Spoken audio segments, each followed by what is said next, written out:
The topic that we are going to start today is higher education system, the governance, the polity, and the administration in India. We can divide, if you talk about the Indian education system, mainly we divide Indian education system in two parts. One is a pre-independence period that is under the British rule, and the second is post-independence period after the independence. But if you talk about the British, pre-British days, mainly Hindus and Muslims, they used to go to the pathshalas and madrasas. So pathshalas was the place basically where the Hindus went for their higher education, and madrasas where the Muslims went.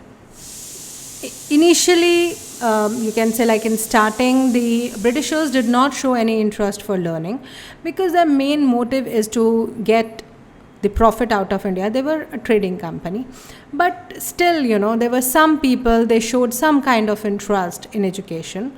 So the first person we can say who showed some interest in case of education in India was Warren Hastings.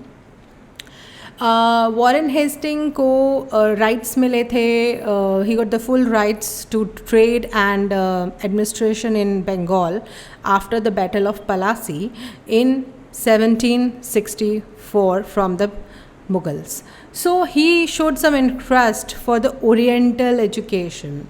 Oriental education means the original education in India, in which Jonathan Duncan and Nathalie Hedhild and Sir William Jones, helped him out. He joined hands, means he helped him out in pursuing or in following this kind of education here. So first we will start with who was Sir William Jones. Sir William Jones was the Justice of Calcutta High Court, and what he did was he established Asiatic Society at Calcutta in 1784 AD. Basically he started research on Oriental education, means the basic आपका जो local education है, the way they teach, what is the culture of India. So he mainly emphasized on these two things. Now after that we can say at the time of the next Governor General, that is Lord Wellesley, he laid a lot of importance, for education, and he started Fort William College in 1800 AD. This was not for Indians basically. ये Indians के लिए तो बिल्कुल नहीं था. This was mainly for the British civilians, the civilians like the families of the British soldiers and other people who lived there. And basically they learned Indian languages, the laws here, the customs, the religion, and the geography of India. Now the concern is by the endeavor of Wilkins Jones, Colebrook, and William Carey, the Oriental education got a foothold. And जब ये लोग आए तो इन लोगों ने अपना Oriental education को थोड़ा लॉस हुआ इनके आने से. Then the first education institute that was established in India was the Calcutta Madrasa. ये लोग चाहते थे कि Indian traditional teaching form को mix किया जाए with Western education. So it was started at Calcutta, and it was a madrasa basically. So that's why they gave it a name, Calcutta Madrasa. It was established in 1781 in Calcutta, and it was started by Lord Warren Hastings. The basic purpose, what was the purpose, was the study of the Muslim laws and the related subjects to Muslims, so that they can easily handle the Muslim, you can say the people or the community, deal with them. The second being Sanskrit College. It was established in 1791 at Banaras. Now it was established by Jonathan Duncan. Purpose behind, like Madrasa, Calcutta Madrasa was Muslim law, here it was Hindu law and the Hindu philosophy. ऐसा माना जाता है कि Hindu philosophy दुनिया की सबसे पुरानी philosophies में से एक है. So that's why this was established basically to do that. Then the next which was established was Fort William College. Now this was established in 1800 AD and at Calcutta, again set up by Lord Wellesley. The purpose of this was mainly for reigning of the civil servants. ये institute एक civil servants की production factory था जहाँ पे civil servants को produce किया जाता था, and they were taught different languages and customs, क्योंकि सिविल सर्वेंट्स को आपको डील करना है अलग अलग लोगों के साथ, अलग अलग पॉपुलेशन के साथ ना। बहुत सारी ऐसे इंस्टीट्यूट्स थे और बहुत सारे ऐसे लोग थे जिन्होंने एंडेवर दिया. They took initiatives basically to extend the education or to improve the education system in India. So the first we are going to talk about the endeavor of the Christian missionaries. With the coming of the Britishers, we got a lot of Christian missionaries in India. So they took a lot of interest in the education system. The Christian missionaries were the first to come forward for that. The Baptist missionary, that is William Carey, his name, he came to India in the year 1793 AD. He, along with his friends, established a Baptist missionary mission in Sirampur in 1800 AD. Now, the first concern was like he wanted to spread the education through Christianity, and even English was his thing. So he established this. They first of all established printing press, and they printed booklets in Bengali initially. After that, first thing that Carey did was like he translated the Ramayana in Hindi, in English language. Ramayana is the holy book of the Hindus, so that he did that. Later on, with his inspiration, the Bible was converted, or that was translated into Bengali. So basically, with his zeal, with his enthusiasm, with his interest, first English school was established in Sirampur in 1880 AD, which is now known as Sirampur College. So basically, it was his efforts that the Christian missionaries started working in India. So after that, we talk about the personal endeavor. There were many Britishers and many Indians, which showed personal endeavor, like, they wanted to improve the education system in India or something like that. So we can talk about those few people who are like Raja Ram Mohan Roy, बहुत famous naam, Bengal, the first revolutionary, you can say. This another one, Raja Radhakant Dev, was there. Then it was Tej Chandra Rai Bahadur of Burdwan. Then we have is David Hare, the watchmaker of Scotland. He was a watchmaker, वो watches बनाते थे वहाँ पर. But he was interested in imparting education, and as I said, the most important name is Raja Ram Mohan Roy. He was basically the father of modern India, or the modern education system. He was a kind of a social worker, और उन्होंने बहुत सारे social works किए. Like उनके effort से sati system ban हुआ. A law was passed against sati system with Raja Ram Mohan Roy's effort, and he was the first one to establish Anglo-Hindu school in 1815. Because of him, 2 English schools can be founded in Chunsura and Bhawanipur in 1848. And later on, he came forward. After this, many Indians came forward, to help him out.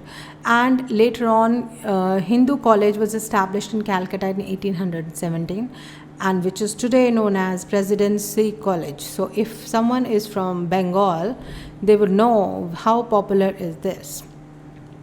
After the efforts of the Christian missionaries, and after the efforts of the personal individual, the government also showed some kind of endeavor or interest in the education, and the first charter was passed. Charter means a kind of regulations were passed for education in 1813, according to which 1 lakh rupees per year was sanctioned for the advancement of education in India.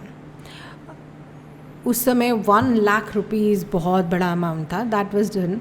But now came the conflict, now came the debate how to spend the money, in what ways. Like some people wanted Oriental education. Oriental education means a traditional Indian education, and some people wanted English education. And Raja Ram Mohan Roy, as I said, he was the what should I say, supporter of Western education.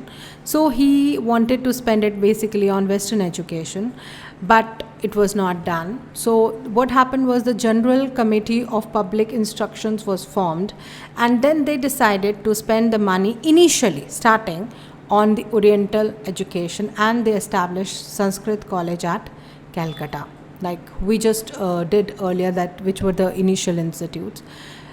Then, during Lord William Bentinck's rule, 1828 to 1835 AD, there was a change in the education policy. Lord William Bentinck, he appointed Thomas Bangingham Mackay, a renowned educationist and the chairperson of the Committee of Public Instructions.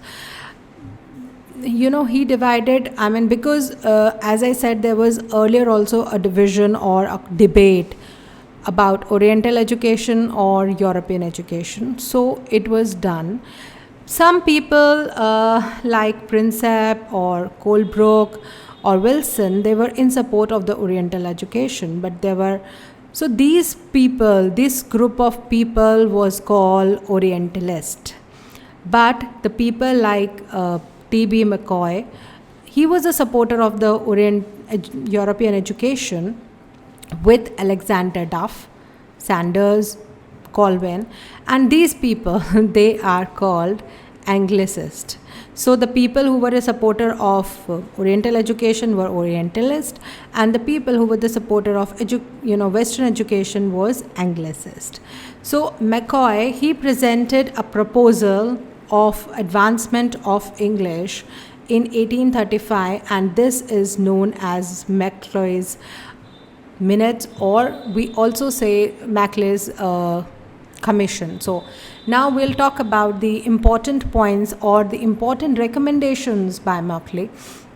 He, first of all, he expressed his strong opinion in favor of English education, because we said that he belongs to an Anglist society. So he was in favor of English education rather than, you can say, Oriental culture or Oriental education. He believed that the natural or the native culture of India is not good, it is corrupted. He thought that it would be better to give proper teachings to a small number of upper and middle class students. He was not in favor of giving education to the whole society or the whole number of people, but only to few selected upper class people. He opined that a shelf of European libraries was equal to the whole literature of India and Arab. That means they believed that European culture was much better than the Indian culture. He wanted to create a good number of black Europeans like Indians, but who are Europeans. So basically his motive was to make the, you can say, kind of slaves for them. Now, the government basically approved McCoy's proposal of education, and they started, in 1835, they started like Calcutta Medical College and Alpiston College at Bombay, which were established on the recommendation of Macaulay Commission. Then we have is Lord Auckland. During Lord Auckland's time, government sectioned more money. Earlier we remember that according to the charter of 1813, only 1 lakh rupees was rewarded or awarded for the education, but now more money was awarded, and that too for the anglicized education in India. In 1942, the Public Instruction Committee was rejected, and Charles Wood, there was an education board, Council of Education was formed under the chairmanship of Charles Wood.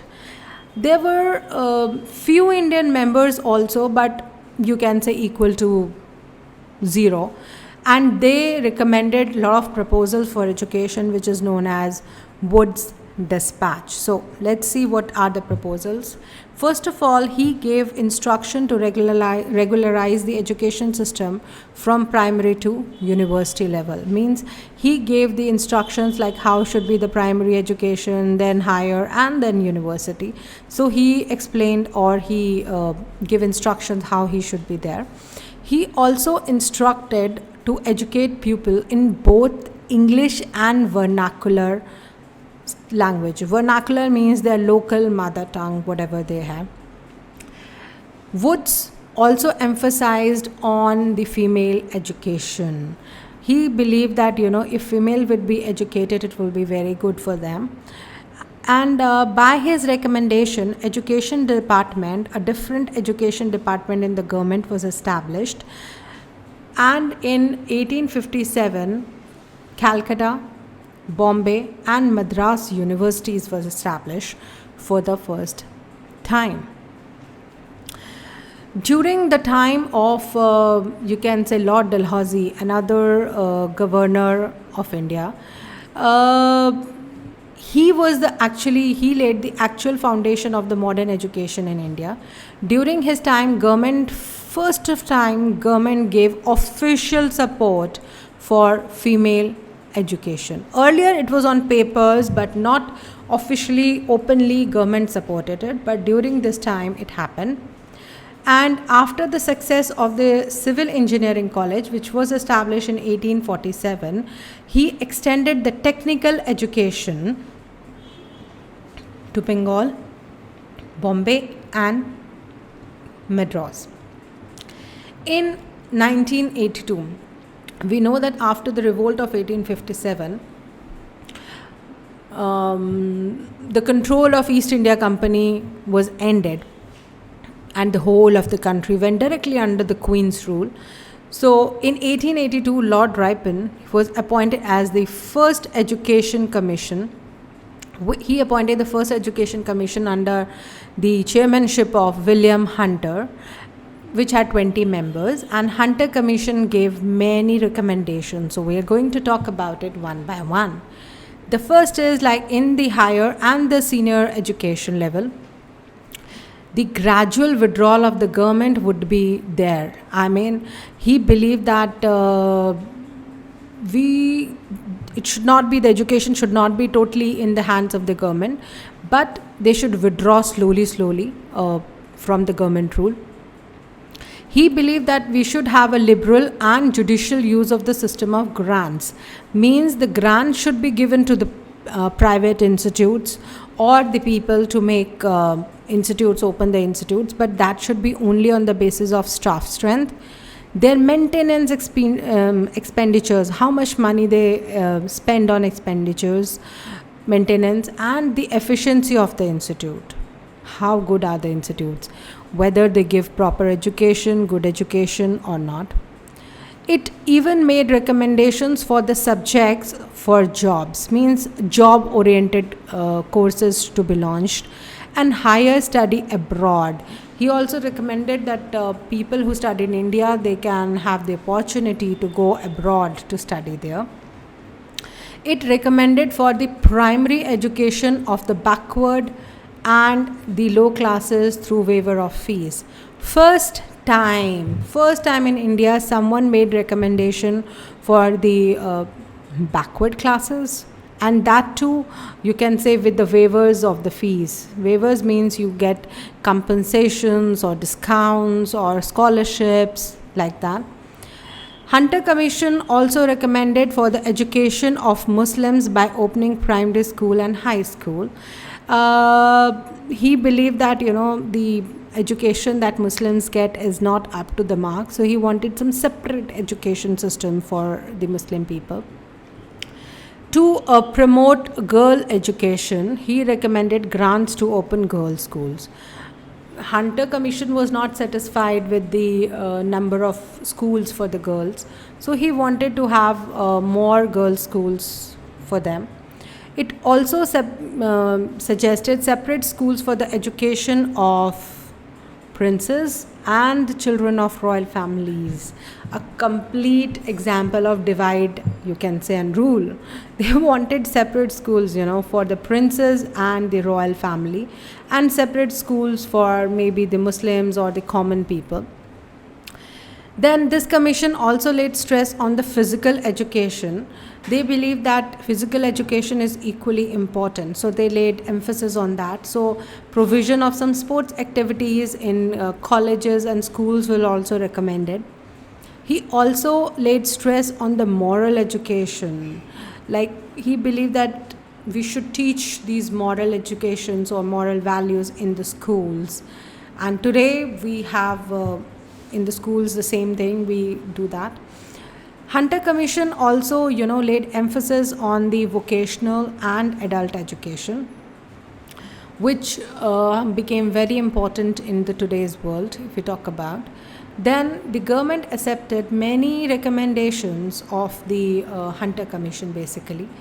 And the first and the most important is the withdrawal of the government grants. Earlier, it was all in the hands of the government. So slowly government reduced or withdrew from that. And because of that, many private institutions, they came up. Many Indians, they started, opening up their institutes and all that. In 1902, Lord Curzon, he appointed Indian Universities Commission. Basically, the reason was he was not satisfied with the workings of the universities. The reason was to work into the efficiency of the universities. How can we improve the efficiency? This commission, it recommended first, the syndicate of each university should fix the minimum fees for each course. Means आपको हर course के लिए आपकी fees fix होनी चाहिए. ये नहीं कि आज इतनी है, इस साल इतनी है, नेक्स्ट ईयर इतनी है, but it should be fixed. The second grade colleges, like first grade is medical, engineering and all those, but the second grade colleges which prepare students only for fine arts or some intermediate examination should be discontinued. उनको ख़त्म कर देना चाहिए, उनको बंद कर देना चाहिए. This was what he recommended.